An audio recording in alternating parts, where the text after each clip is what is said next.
ګرانو عزتمنو کتونکو دا وخت زموږ سره ولاړ دی وای د چکزی چې د پښتو د ژبې ډیر لوی او نامتو سندرغاړي دي چې د کوټ سره غلي دا وخت په ایوب سټیډیم کې دي او د کوټ د خلکو د پاره ډیر ښه پرفارمنس مو کې دا وخت زموږ سره ولاړ دی د پرفارمنس پاک لوندي او د خلکو د تاثیرات پاک لوند سره خبرې اترې کو. السلام علیکم وای صاحب. مننه وعلیکم سلام ګران استاسو او د قدرت ټلویزیون اخبار د ټولو همکارانو یو جهان مننه کوم چې دغه موسیقي په دغه ننداره کې زموږ سات راکوي، موږ ته پروتوکول راکوي او موږ زموږ اواز خلکو ته ورسوي. نو دغه خو زما وطن دی کوټه، خو زما خپل پیدایشي چې زما کوم وطن دی هغه همدغلته سوی دی. که په خیبر پښتونخوا کې ژوند کوم هم زما زیاته مینه هم د دغه وطن سره ده. دا زما خاوره ده، په کوچنیوالي دا خاوره به ما خامخا سکلی. نو الله دې وکړي چې زموږ په دغه جنوبي پښتونخوا کې همدغسې پروګرامونه منعقد سي او دغه به کېږي ستاسو په تعاون سره او دغسې د نورو ملګرو چا چې نن تعاون کړی وي چې ټول سره یو ځای سو او یو بل سره تعاون وکړو. نو انشاءالله دغه پروګرامونه به موږ تاسو ارنج کوو او پاته سو زموږ خبره موږ خو انشاءالله چې هر کله زه سره د یو څو نورو هنرمندانو د دغه پښتنو په خدمت کې هر کله حاضر یم چې په ما غږو کې زه د هغوی تابعدار. یو پوښتنه دا لرو چې دغه رقم پروګرامونه په جنوبي پښتونخوا کې په ډېره کمه دغه باندې کېږي، د دې وجه څه ده او تاسو څه غواړئ چې داسې څه اقدامات دې وسي چې دا رقم پروګرامونه څنګه باید چې وسي؟ نور ګرانه دغه ته به زه یو غټه بدقسمتي ووایم چې زموږ د خلکو یو خو د تعلیم ډېر زیات کمی دی زموږ په جنوبي پښتونخوا کې. الله دې وکړي چې زموږ دا پښتانه و تعلیم ته توجه سي او د هغه بعد په حکومتي توګه باندې د دغه موسیقي او د شوبیز د دغه سپورټ کول پکار دي چې حکومت ورسره څه فنډینګ وکړي. لکه دا نن دغه یو کنسرټ ارنج شوی دی، موږ دغه ته راغلي یو. دا یو عام سړی دی، هغه په خپله خرچه باندې هر څه ارنجمنټ کړی و، چا سپانسرشپ هغه ته نه دی میلاو شوی، نه د هغه سره چا په بل لیول باندې سپورټ کړی دی.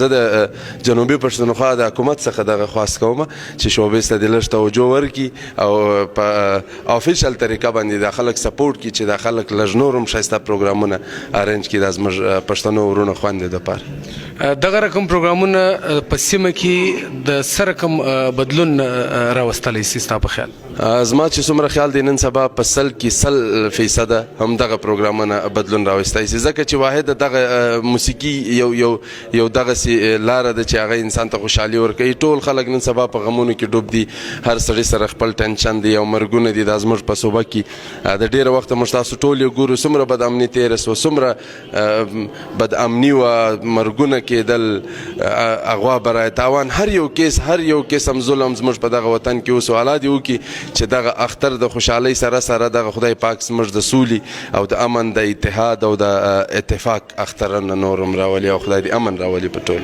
امین. یو دغه جنوبي پښتونخوا ته د بهر سندرغاړي چې دي هغه ډېر په لږ تعداد باندې راځي، د هغه وجه دوی دا وایي چې حالات چې دي هغه داسې نه دي برابر. نو ته نن دلته راغلی په کوټه کې د نن پروګرام ته وکړي، ډېر ښه پرفارمنس دې مو وکړي، ډېر ښې سندرې دې مو ویلې. نو دغه سندرغاړو ته هغه خلکو ته چې د جنوبي پښتونخوا د باندې دي هغوی دپاره ته سخت پیغام لري؟ د جنوبي پښتونخوا باره کې به زه یو دغه خبره وکړم. ګرانه ګوره، په دې چې زه هر کله ما د دنیا په هر ګوټ کې په دغه شي فخر کړی دی چې زما تعلق د جنوبي پښتونخوا د سیمې د پښتنو سره دی. زما د دې ځای پښتانه ورونه چې دي هغه په غیرت هم د چا څه کم نه دي، د هر چا تکړه دي، په میلمستیا هم د هر چا تکړه دي. نو خلک دي هر څه وایي، خو دومره بدامني هم نه ده چې دا کم خلک وایي موږ ځو راځو ټوله دنیا راځي. د موسیقۍ پروګرامونه کېږي خو په هغه مقدار سره نه کېږي کم چې مطلب په کوزه پښتونخوا کې کېږي یا په افغانستان کې کېږي یا په اماراتو کې کېږي. هغه د دې ځای څخه لږ زیات دي. نو دلته بدامني ډېرې زیاته او انشاءالله دا اوس چې موږ ورته ګورو الله دې وکړي چې همدغسې جاري وساتي دا خلک انشاءالله امن امان دی. زه ټولو فنکارانو ته زموږ د فیلډ چې د شعبې څومره هم خلک دي ټول ته وایم چې بالکل امن امان دی، یو شی هم نسته. دغسې خو نو دنیا د امریکا د دنیا سوپر پاور دی، هلته هم دماکه وسي، هلته هم یو غلا او ډاکه کېږي، خامخا کېږي. نو که څوک د دغه وجې نه راځي زموږ جنوبي پښتونخوا ته چې دلته دومره زیاته بدامني ده، دا د هغوی یو ډېر غلط سوچ دی، ډېر غلط فکر لري. نو زه ورته دغه وایم چې تاسو راسئ دا وطن پښتنو ګورئ زموږ د جنوبي پښتونخوا د ورونو د خویندو د دغه میلمستیا وګورئ او انشاءالله دوی به بار بار بیا راځي. بالکل ډیره ښه خبره ده. وایي د سکزی که هر وخت جنوبي پښتونخوا ته په یو کنسرټ کې څوک راوغواړي نو وایي د سکزی به حاضر وي. ما دغه وعده کړې ده ګرانه انشاءالله یو میاشته مخکې دغلته په سرینا کې زما یو کنسرټ لرئ په هغه کې مې دغه وعده وکړه چې 10 کسه هم سره یو ځای سي د جنوبي پښتونخوا ما ته ووایي نو انشاءالله آینده به زه خامخا راځم. د 18 کاله ما په ډیرو بهانو په ډیرو دغه باندې د دوی څخه ځان خلاص کړی و خو ما چې د خپلو خلکو مینه وکړه زما سره ټوله دنیا هیره کړه. بېشکه ما سره ټوله دنیا مینه کوي پښتانه چې چیرې هم دي شکر دی خو خپل وایي چې خپل دی او پردي دی. هغه شی ما ته اوس محسوسه سو چې ما ته خپل خلک د ټولې دنیا څخه زیاته مینه راکوي چې 10 کسه نه بلکې 15 کسه هم سره یو ځای سي. دغه زما لفظ دی دغه زما ورسره زبان دی دا زما وعده ده چې زه به خامخا راځم. دغسې خو تا ډېرې ښایستې په زړه پورې سندرې ویلې دي مینوالو ډېرې خوښې کړې دي. ستا کومه دا سندره ده چې ستا په خپله زیاته تر ګوډو زیاته خوښه ده؟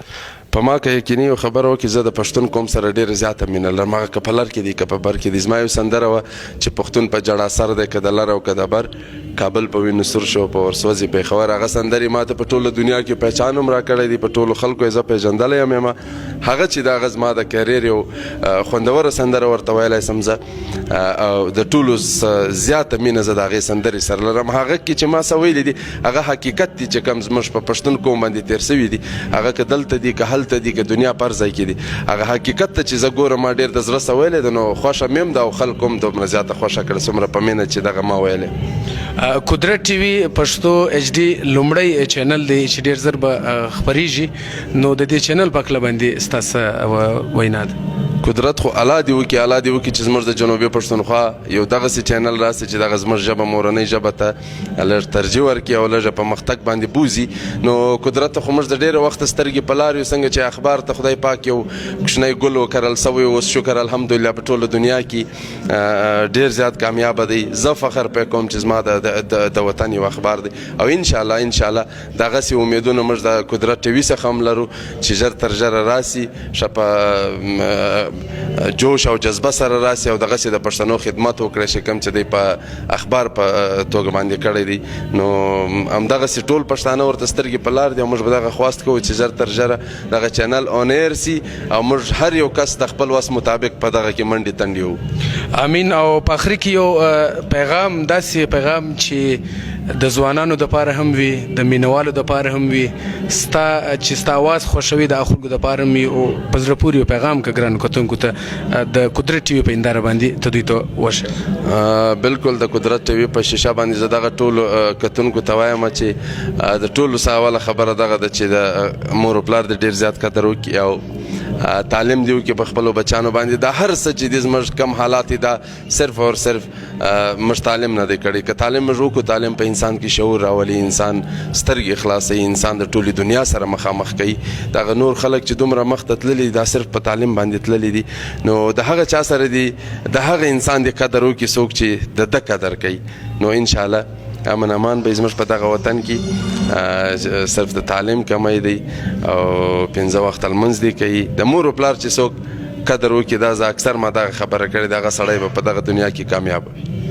عزتمنو کتونکو وایي د سکزی چې د پښتو ژبې ډېر نامتو سندرغاړي دي د ده مرکه په قدرت ټي وي په هنداره باندې تاسو وکتله د ده داسې خبرې چې جنوبي پښتونخوا سیمه چې ده هغه د امن سیمه ده دلته که سندرغاړي ده د باندې سره راځي د هر ځای چې راځي دوی راتلی سي دی وایي په بار زه راغلی یم ډېر عزت یې هم راکړی دی او ډېر دلته ماحول هم ډېر ښه دی د کوټې خلک چې دی هغه د سندرو سره او د سندرغاړو سره ډېره مینه لري. د موږ ته وخت راکړي د موږ مننه کوو قدرمنو کتونکو به دا ځای باندې موږ ته راکړي اجازت د خدای په امان.